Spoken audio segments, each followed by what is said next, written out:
Why do we love our loyal and true guys like J.W.Walsh so much? Why is Mike Boynton driving the Big 12 basketball struggle bus in Stillwater? And why is the NCAA once again beginning the crap fest that they love so much? At least it's not the clown show of Mark Emmert anymore. This time, by way of Elmira, New York, Needham, Massachusetts, coming in at 6'6", 245 pounds.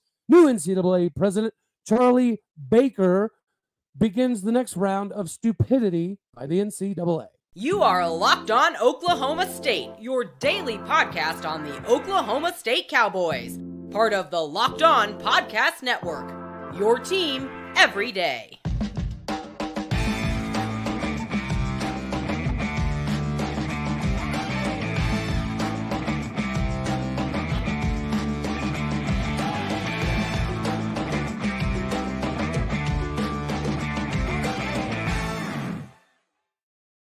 Howdy, y'all, and hello, all. Welcome back to Locked On Oklahoma State, your daily stop for all things Cowboy and Cowgirl related. My name is Cody Stovall. I want to thank you kindly for stopping by to make this your first listen. We're available on all of your podcasting platforms, visually as well on YouTube.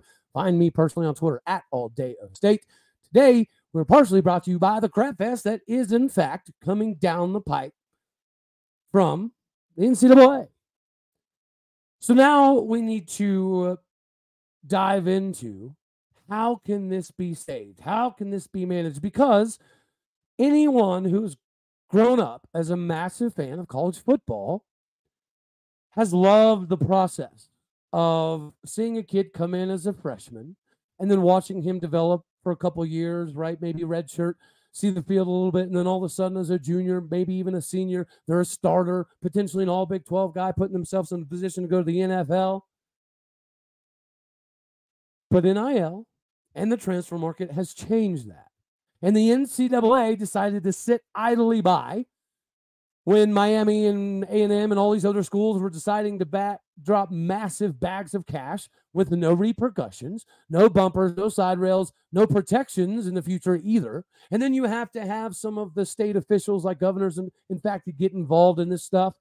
The NCAA had an opportunity to put guardrails on this thing. They did not. So this is what has prompted people like Greg Sankey to say that the NCAA is actually not all that necessary. He's had conversations in regards to potentially moving on from the NCAA and hiring our own third-party body to kind of run things, because it would be a lot smoother. At least in the beginning, it would be a lot less biased. Because let's face it, the NCAA is a sham of an organization. We know that good and daggone well as Oklahoma State fans, which is precisely why we're making this video right here. Now, if you haven't heard, the new president for the NCAA, who took over from Mark Emmert, who was a disaster, is now contemplating having a new subdivision. And let's put this into perspective. Between the FBS and the FCS, with Division I and below, there's like 261 collegiate programs that play this beautiful game that we all still love, even though it is changing dramatically, and it is becoming a little bit more difficult to love the entirety of it because of all the new faces and all the new changes and all the new worries and concerns. Well, now there's another one. Out of 261 football teams, under this new subdivision, you're cutting out like 200 schools from viability, from legitimacy. Now, I get it. There is some validity in the fact that, well, nobody wants to watch, Vanderbilt play Wake Forest. Nobody wants to watch the last place team in the Big 12 play the 12th place team in the Big 12. That seems to be the common consensus, which I kind of agree with that. But under this new guideline, 9 Big 12 schools are gone. The requirements are $100 million a year plus, and we do meet that threshold at 100.4. So we're right on the edge. But I think we've also proven that we're one of the brands that you can't kick to the curb. So this actually doesn't even necessarily pertain directly to Oklahoma State, because the Big 12 schools that would qualify for the new division would be Oklahoma State, Arizona State, Kansas, TCU, and I think maybe even Baylor. That's it. Everybody else does not meet the requirement. Texas Tech was close, but they wouldn't meet the requirement. So as realignment continues to shift, now there's cause for a pause. Because if this does happen, and unfortunately, this is kind of the way things are leaning, which is fine. My point is, why are we allowing the NCAA to dictate any of it? The NCAA is a sham. They are extremely biased. They only go after the smaller schools. So once again, if this does happen, and it does separate the haves from the have-nots, even if you're in the group of the haves, like we fortunately appear to be, it's still going to be a massive, massive problem, in my opinion, for the love of college football, right? But why do we all tune in to watch those Vanderbilt versus Boston College style games? Because usually they have a dude or two. And we do love upsets. We do love Cinderella stories. I mean, heck, look at Oklahoma State this season, making it all the way to the Big 12 title. That was a Cinderella story. If we'd won that game and been in the New York 6 game, then obviously the Cinderella story would be pushed to a national audience a little bit more. But that's our objective here, is to try to help that. But you guys let me know down in the comments section what you think about all this. Even though Oklahoma State does appear to be above that threshold and we would be safe, do you think this is good for the game of college football? I don't. I really do not. So I'm hoping that our fearless leader, Brett Yormark, who has been so innovative on ways to enhance the profile of the Big 12, the legitimacy of the Big 12, the future viability of the Big 12, to now find a way to make another move. Now, my thought always was it would end up with 3 main conferences with like 20 teams a pop. And I still think that's probably the best way to go. I mean, let's face it, guys. It would be a travesty to see teams like Kansas State and Texas Tech and BYU not being able to compete at the next level. I mean, even Iowa State is a really good ball club, and they proved it this year. They were kind of a Cinderella story to some degree as well. Matt Campbell, Mike Gundy rose their team from the ashes. So it would be a complete crap fest for this to happen. I think that it's better for all of college football to have some guardrails, of course, but I don't think that the NCAA should be allowed to touch any of it. This is now a business. These guys are now essentially employees. I guess a bright side to this new division of like 60 schools at max would be that they do get some like further down the road money, right? Kind of like a trust fund type of thing from the university, not just from like the NIL donors and things of that nature. It would kind of become a conglomerate together. That idea is not bad, but the rest of it is complete crap. Would we all like to see more Michigan, Georgias, Oklahoma State, Oregons, Oklahoma State, Bamas? Well, we're about to get all that anyways, because they're on the schedule, as is Arkansas. So this idea that, we need tougher scheduling and all that, it's not true. Right? They just proved it, predicated upon the teams they put in the Final Four. You're telling me that Alabama's win over Chattanooga is more impressive than Florida State's win over Clemson? Florida State's win even over Miami? No. Florida State, if they were to, have another matchup against Boston College, it doesn't matter. It's still bigger than the crap that they pretend they use. It's a sham. Brett Yormark knows it. Greg Sankey knows it. So now it's time to do something about it.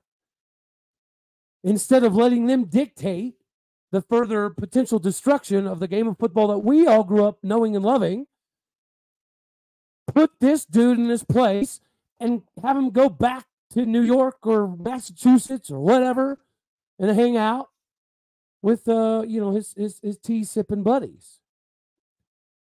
He doesn't need a job because the NCAA doesn't do anything beneficial to student athletes anymore. All they do is punish universities for minor things just so they look like they still have some governance. They still have some clout. They still have some pull. And we allow this to happen. Not us as fans, but there are people that can help the game of football without the NCAA. So why do we let them do this? Why do we, as universities, let the NCAA continue to pretend they do anything beneficial?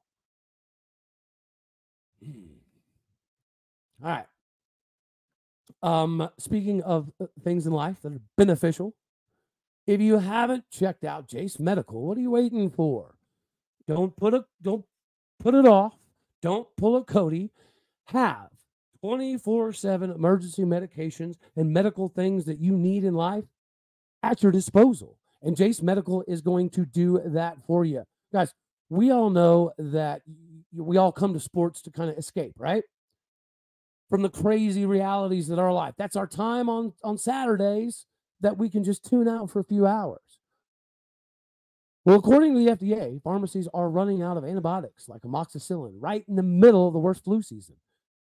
So you got to be prepared, right? I cannot imagine a more helpless feeling than not having the ability, because of supply chain issues or other disasters going on in the country, to get the medications I need. Thankfully, we're going to be okay because of Jase Medical. The Jase case is a pack of 5 different antibiotics to treat a long list of bacterial illnesses, including UTIs, respiratory infections, skin infections, amongst others.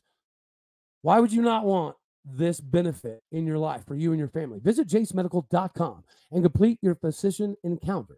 It'll be reviewed by a board-certified physician, and your medications will be dispensed by a licensed pharmacy at a fraction of the regular cost. It is never more important to be prepared than today. Don't pull a Cody. Don't get caught flat-footed, one-footed, no-footed. Go to jasemedical.com and make sure you use our promo code LOCKEDON, all one word, to get $20 off your first order. Again, jasemedical.com, promo code LOCKEDON to get $20 off. All right. So now we get to step into the land of which is Oklahoma State men's basketball. Thank goodness we went to the Big 12 title game. Thank goodness we got a bowl game coming up, a decent bowl game against a pretty decent ball club that's going to have a lot of eyeballs from a recruiting commitment style perspective.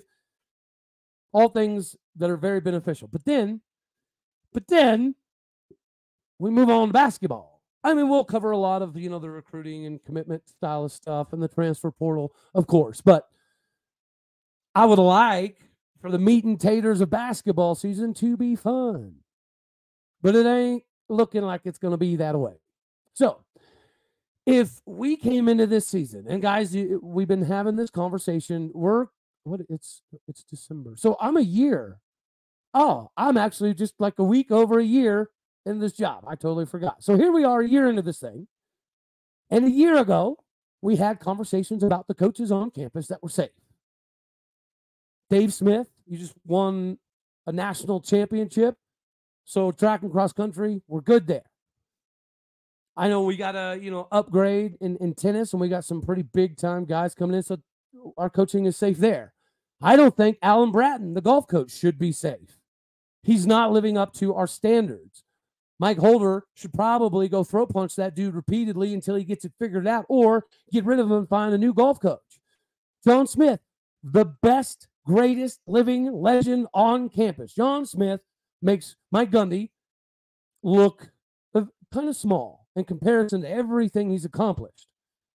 But going from always winning national titles to always being, competitive for a national title, top 3, to then top 7, to then top 17, to then top 30.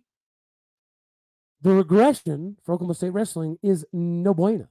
But with the hiring of Coleman Scott to come in to replace Zach Esposito, after Coleman Scott was the head coach at North Carolina, clearly it indicates that John Smith is understanding of where we are. And he's also understanding that he's got to put something in place as a just-in-case clause. So good for Dave or I'm sorry, John Smith, to do that, right? To put something in motion just in case. Now, he did have one of his greatest recruiting classes of all time. So I'm very positive he wants to see how this season definitely shakes out, as do we all. And if Mike Gundy couldn't have got it turned around, it was definitely time, if he was refusing, to potentially move on. And now we got to talk about Mike Boynton. Of what? J.C. Hoyt's safe. Kenan Gajewski's safe. I figure I'd have to add those two. Colin Carmichael, soccer. I think he's pretty safe as well. But Mike Boynton, this is turning into, if it hasn't already become this, a Travis Ford 2.0 scenario. Really good recruiter. We keep having one of the best classes in Oklahoma State history. And again, this is a very historically rich and proud basketball tradition with a couple national titles under our belt. Growing up, going to the Final Four, Elite Eight was expected. Packing Gallagher Iba with 13,200 plus all the time was not only expected, but it happened. So last year, we ripped, hoot, and hollered up and down about the attendance in Gallagher Iba being disrespectful to the legends like Eddie and Henry. It's outright embarrassing what the attendance has become at Gallagher Iba. But there was a couple games that we sold out last year. And they didn't go well. And now we have this season. We knew we were going to be young, right? But Javon Small goes off and drops 25 points. For what? For another loss. We are 3-5 in basketball. And we haven't even contemplated touching Big 12 play yet. So if Chad Weiberg, we now know, does have the intestinal fortitude, a.k.a. cojones, to have these uncomfortable but unfortunately very necessary meetings of it's time to poop or get off the pot, that meeting needs to happen. If it already hasn't happened. Now, I'll be real with you. I don't have the basketball ties that I do in football. So I don't know. I really don't know if this meeting's happened or not. I know that it should happen.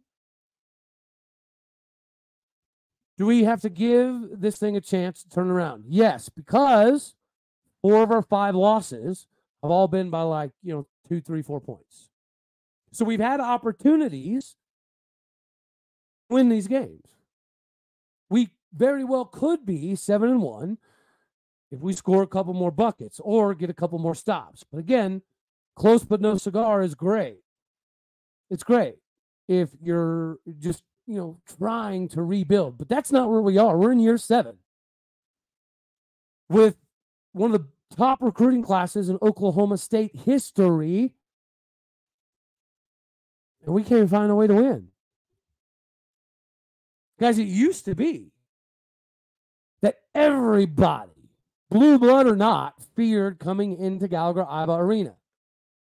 No matter what KU was ranked, they did not enjoy coming into Gallagher Iba. And you would think Bill Self, being a Cowboy, would give them a little bit of an advantage, but they lose in GIA quite a bit.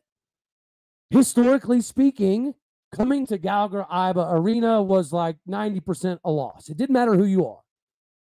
Even the Kevin Durant Texas squads, right? It didn't matter. Even with the Blake Griffin OU basketball squad. Coming to Gallagher Iba was not fun. So we've got plenty of guys on staff with head coaching experience, including a former Sutton. Well, a Sutton, former ORU coach, okay? So if we need to make a move, I think that we actually have the interim guys to at least maintain what we're doing now, which is losing. Losing close is cool. Horseshoes and hand grenades, right? So when do we make this move? Because it's going to take a pretty heroic, Herculean effort from Mike Boynton to turn this thing around. But again, We're going to give him a little bit more time because we're barely losing. At least it's that. We're not getting our head kicked in. But if we can't get this thing rolling and get hot, like super hot in Big 12 play, we are in rebuild mode going into potentially year 8 of Mike Boynton. And the reason we've given him so many passes thus far is because he's a phenomenal recruiter. The kids absolutely love him. He's really good at retention of some of the priority guys. He's really good on campus. He's really good with students. He's really good with kids and camps and recruits and commits. But he's not really good at execution. Right? So is it time now? When do we wait? Do we wait till after the season? I think that's likely what we'll do. We're not a big fire people mid-season school. We're just not. Right? We don't hardly ever do that, regardless of kind of the situation. It's not really our MO. So I'm going to assume we're going to give him the entire year. But if we're worried about Gallagher-Iba attendance now, if we keep playing like this coming into Big 12 play, knowing we have virtually zero shot at making the tournament, why would we? Why would we wait? It didn't make sense to me. He's had plenty of time. These are all his guys. But we're getting really good at losing. And it shouldn't happen. Oklahoma State basketball should never be in a position that it's in. But here we are. 2 coaches in a row. Technically a few coaches in a row, from being what we know we should be, from being what we know we've always been. We have to restore the pride in Oklahoma State basketball and Gallagher-Iba again, somehow, some way, someday. And if we keep this up, it might need to be sooner rather than later. Alrighty, y'all. If you're looking to, perform your capitalization, FanDuel is your ticket. Weather's getting colder, but the NFL offers allow you to stay hot because the deals are hot. Right now, our new customers get $150 back in bonus bets with any $5 money line bet. That is $150 bones back if your team wins off of any $5 money line.